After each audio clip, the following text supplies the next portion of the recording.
Hello everyone, आज से start करते हैं पूर्वालोकन की इकोनॉमिक एंड सोशल डेवलपमेंट की series. Chapter wise chapters cover करेंगे। अभी हमारे पास टाइम भी है तो इतना रश करने की ज़रूरत नहीं है, मतलब इजीली कंप्लीट कर लेंगे सारे PYQs घटना चक्र से। चलिए स्टार्ट करते हैं। तो सेक्शन ए जो है उसमें हमारे 9 चैप्टर्स हैं। आज चैप्टर 1 कंप्लीट करते हैं। Nature of Indian economy. India aims to achieve $5 trillion economy by answer is 2024।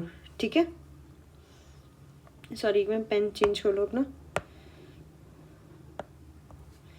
Answer is 2024। Question number 2, India aims to achieve $5 trillion economy target by, you know the answer right now, 2024।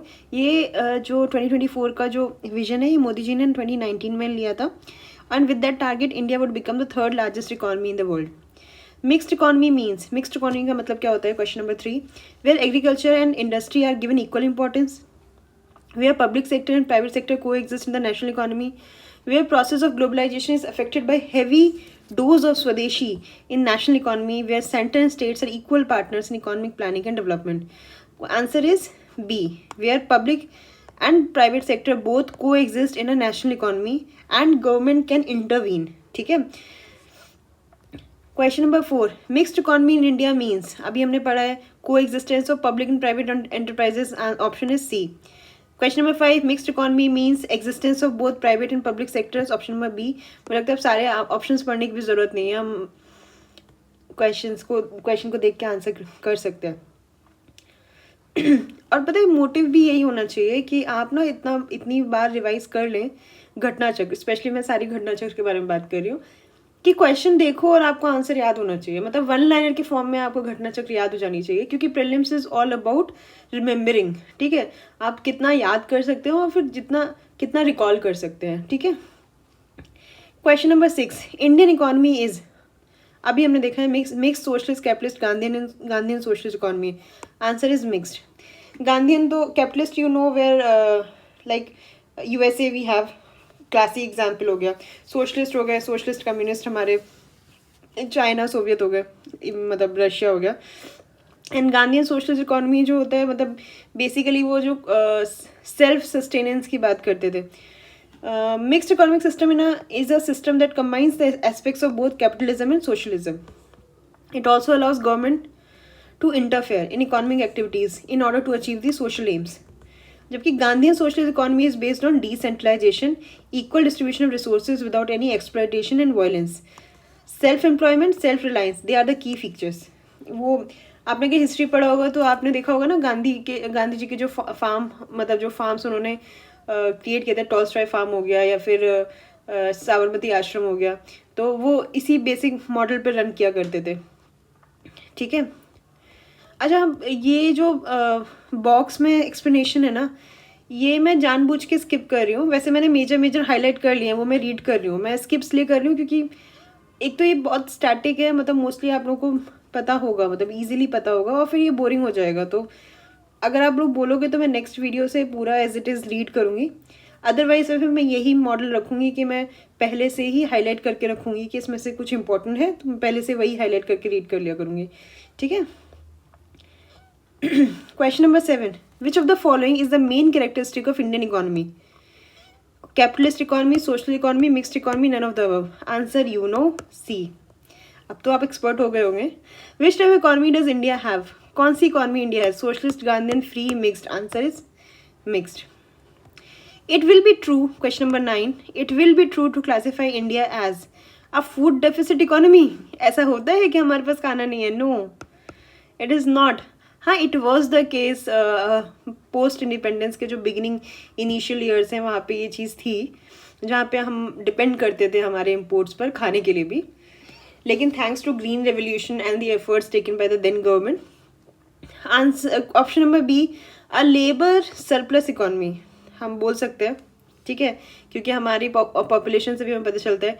Trade surplus economy, capital surplus economy, ये जो होता है ये economy, मतलब ये depend करता है scenarios पे, क्यों? ठीक है, answer is B, labour surplus economy. India is projected to have a skilled labour surplus of around 245.3 million workers बाय 2030। अब ये टारगेट जैसा है ये, मतलब या फिर ये प्रोजेक्शन है, नॉट टारगेट, गलत बोला मैंने, मतलब ये जो प्रोजेक्शन है ये याद रखो, हो सकता है अगले क्वेश्चन, मतलब कभी क्वेश्चन में पूछ दिया।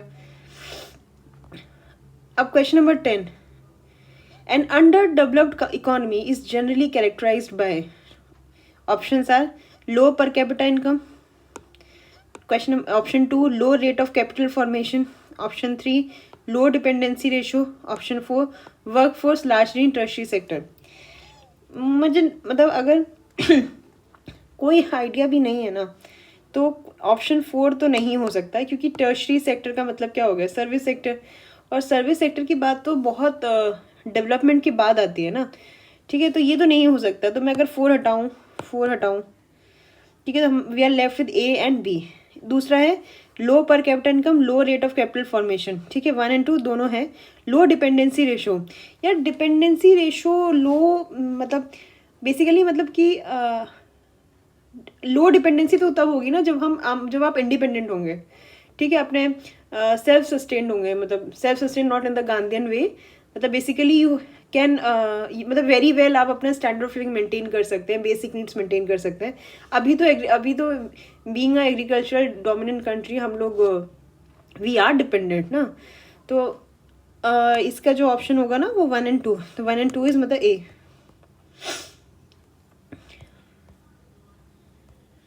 Question number 11. Which of the following correctly explains that India is an underdeveloped economy? Inequitable distribution of income, high dependency ratio, slower rate of increase in national income. ठीक है, change in banking and financial sector. We have nothing to do with changing in banking and financial sector. ठीक है, option 4 तो नहीं हो सकता, इसमें भी मतलब 4 आएगा तो ये भी नहीं हो सकता, तो basically we are left with E, ठीक है। और अगर देखा जाए तो inequitable distribution of income, yes of course this is true. High dependency ratio, of course it is true, अभी पीछे देखा है हमने। Slower rate of increase in national income, this is also true, ठीक है। Question number 12, which of the following features indicates that Indian economy is a developing country, is in a developing category? Occupation is mainly agriculture, we have this thing, ठीक है, पता है 70% हमारी जो जनता है वो एग्रीकल्चर में। डिसगाइज्ड अनएम्प्लॉयमेंट, जहाँ पे 4 लोग का काम है वहाँ पे 8 लोग काम कर रहे हैं, तो जो मार्जिनल प्रोडक्टिविटी हो गई वो तो ज़ीरो हो गई ना उधर, जो एक्स्ट्रा 4 लोग हैं उनकी, जैसे एग्रीकल्चर में होते हैं। तो अब अगर एग्रीकल्चर डोमिनेंट है तो डिसगाइज्ड अनएम्प्लॉयमेंट भी होना, मतलब it's a common sense. Poor quality of human capital, high per capita intake of proteins, मतलब 4 जो है वो बता रहा है कि प्रोटीन्स तो मतलब बेसिक यहाँ पे कार्बोहाइड्रेट, मतलब क्या व्हेन वो जो हमारा पोवर्टी बेल्ट हो गया, मतलब पोवर्टी रिडन एरियाज हो गए, वहाँ पे बेसिक खाना नहीं मिल रहा है, वो प्रोटीन्स की तो बाद में बात करेंगे, ठीक है। तो 4 तो नहीं हो सकता, आप आंसर क्या होगा, 4 नहीं है, ठीक है। 1 एंड 2 हाँ, poor quality of human capital, of course human capital क्या होता है, मतलब कि व्हेन स्किल्ड लेबर, ठीक है, स्किलिंग एंड एवरीथिंग, मतलब where human can be used as a major capital in the economy, can play the role of. तो answer क्या होगा इसका, 1 2 3, answer is D. Indian economy is characterised as a developing economy. Features हैं, मतलब ऊपर के features हैं ना वो मैंने यहाँ पे हाईलाइट नहीं किए हैं, मैंने इसके अलावा जो फीचर्स हैं, लो per capital income, high rate of population growth, existence of, देखो अब क्या होगा, अगर पॉपुलेशन ग्रोथ ज़्यादा हाई है लेकिन तो डेवलपमेंट तो अपने पेस से चलेगा ना, तो मैच डिमांड एंड सप्लाई में मिसमैच होगा, तो कहीं ना कहीं ज़्यादा पॉपुलेशन, ओवर पॉपुलेशन जो होगा वो बर्डन डालेगा हमारी इकोनॉमी पे, और जब बर्डन डालेगा तो फिर रेट ऑफ जो ग्रोथ है वो स्लो डाउन हो जाएगा। Low level of technology, this is true. Under हम लोग बात करें डेवलपिंग कंट्री की, हाँ यूएसए को देखो, हमें देखो, मतलब नॉट जस्ट यूएसए, बाकी डेवलप्ड नेशंस को देख लो, यूरोप में देख लो। Poor quality of human capital अभी हमने देखा।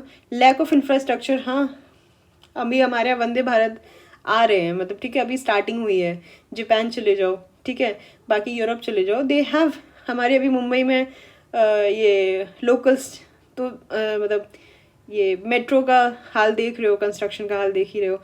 High level of poverty and inequality, this is also true. Low industrial development, market imperfections, low level of living of an average Indian. Living की बात तो तब करते हैं जब हमारे जो रोटी कपड़ा मकान वाली जो ज़रूरतें हैं, बेसिक बुनियादी ज़रूरतें हैं, वो पूरी हो जाए. तो of course these are the options. Question number 13. Indian economy can be described as a backward and stagnant economy, a developing economy, an underdeveloped economy, or a developed economy. You know this answer right now. It is a developing economy. Question number 14. Indian economy is characterized by predominance of agriculture, predominance of industry. जैसे ही option देखते हो आपके alarm बज जाने चाहिए कि we do not have the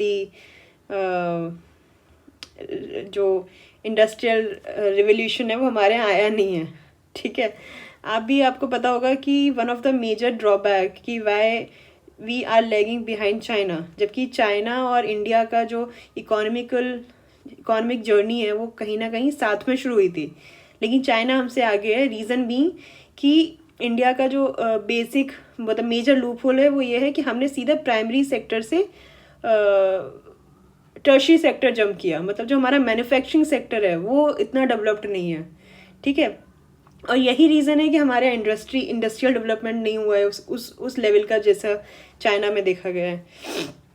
pre dominance जैसे उनका जैसे we have this what do we have special economic zone. ठीक है. जो हमारा अभी तक सिर्फ ये हम लोग पढ़ते भी हैं, तो एग्जाम्पल में ये गुजरात का जो मॉडल है स्पेशल इकोनॉमिक जोन का, इसको हम प्रेस करते रहते हैं और इतना सक्सेसफुल नहीं है. जबकि अगर आप चाइना में जाओ ना, मतलब उन्होंने इस मॉडल से they have earned a lot. मतलब उन्होंने मतलब व्हाट डू वी से मतलब मेजर जंप हुआ है उनकी इकोनॉमी में. ठीक है. तो हम लोग we are lagging behind in the manufacturing sector. तो predominance of agriculture of course this is true, पर predominance of industry is not true. Low per capital income अभी हमने ऊपर ही देखा है. Massive unemployment, we know this. अब तो मीम्स ये जो रील्स हो रही हैं उस पर भी आप देखो. अभी पीएम इंटर्नशिप के लिए जो स्कीम निकली है उसको बस मतलब ये पोर्टल पे डाला था कि registration are open and within a day like lakhs and lakhs of registration were there, वो भी इंटर्नशिप के लिए. और आई थिंक 6-7 हज़ार पे कर रहे हैं. तो you know this thing massive unemployment. तो answer is D. Mumbai case वो जो वायरल हुआ था जिसमें एक कोई कंपनी में बुलाया गया था, ओपन इंटरव्यू था, वॉक इन इंटरव्यू था. तो इतनी सारी भीड़ इकट्ठी हो गई कि वो जो जिस होटल में इंटरव्यू होना था उसकी बालकनी की जो रेलिंग थी वो ही टूट गई थी. मतलब ऐसे काफ़ी सारे केसेस है. तो मतलब अगर आप आसपास की चीज़ों से अवेयर हैं तो भी मतलब यू कैन आंसर इट. तो answer is D 1, 3 and 4. Okay. उसके बाद आते हैं हम backward Indian economy. Which of the following is a non economic element in the growth of the country. Answer is social behaviour. ठीक है. Natural resources, energy resources, capital resources ये नहीं है. आंसर हमें यहाँ पे बात करें नॉन इकोनॉमिक की, मतलब कि जिससे पैसा जनरेट ना हो. ठीक है. इकोनॉमी में तो नेचुरल रिसोर्सेज से देखो आपको पता ही है, नेचुरल यूरेनियम वगैरह ये सब क्या है, नेचुरल रिसोर्सेज ही हैं. फिर आप इनसे फ्यूल जनरेट कर रहे हैं. विंड क्या है, नेचुरल रिसोर्सेज है. फिर आप विंड मिल चला रहे हो, वहाँ से इलेक्ट्रिसिटी जनरेट कर रहे हो. एनर्जी रिसोर्सेज हो गए सारे, एनर्जी जितने भी सोलर एनर्जी हो गई, जियोथर्मल एनर्जी हो गई, हाइड्रो इलेक्ट्रिक पावर हो गई. कैपिटल रिसोर्सेज तो पैसा तो इज ऑलवेज देयर. तो answer is a non economic. ये जो फैक्टर्स हैं डिटरमाइन द इकोनॉमिक डेवलपमेंट से दो फैक्टर्स है, economic factors and non economic factors. Economic factors you know natural resources including energy, labour force and population, capital formation, technology and innovation, capital output ratio and organisation. Non economic capital output ratio मैंने marks लिए किया है because it's a very important term. इसको पढ़ लेना अच्छे से. ठीक है. और कैपिटल आउटपुट रेशियो से ही एक और टर्म इमर्ज होता है आईकॉर. ठीक है. इंक्रीमेंटल कैपिटल आउटपुट रेशियो, ये दोनों टर्म्स को पढ़ लेना अच्छे से. नॉन इकोनॉमिक फैक्टर्स जो होते हैं which can not be monetise. ठीक है. जैसे सोशल हो गया, रिलीजियस हो गया, पॉलिटिकल हो गया, इंटरनेशनल कॉम्पोनेंट हो गया, साइंटिफिक कॉम्पोनेंट हो गया. अब तो साइंटिफिक चलो देखते हैं. Question number 17. Which of the following is not a part of second generation of economic reforms identified by the government. Oil sector reforms, public sector reforms, legal system reforms. Answer is C legal system. Second generation of economic reforms. Indian model of development ensures, देखो इसका ये जो generation of economic reforms, इसका मुझे भी नहीं idea है, तो मैं भी पढ़ूंगी और आप भी पढ़ लेना। Indian model of development ensures interest of, हमारा जो मॉडल है डेवलपमेंट का, question number 18, it ensure interest of I think both state and person, I think this is true, we are not individual और स्टेट, मतलब pure state या pure personal नहीं है, मतलब प्योर कैपिटलिस्ट या प्योर सोशलिस्ट भी नहीं है, we have a mixed blend of both the elements. ठीक है, तो ऐसे हमारा चैप्टर 1 कंप्लीट होता है। अगला चैप्टर जो होगा वो हम अगली वीडियो में कंप्लीट करते हैं।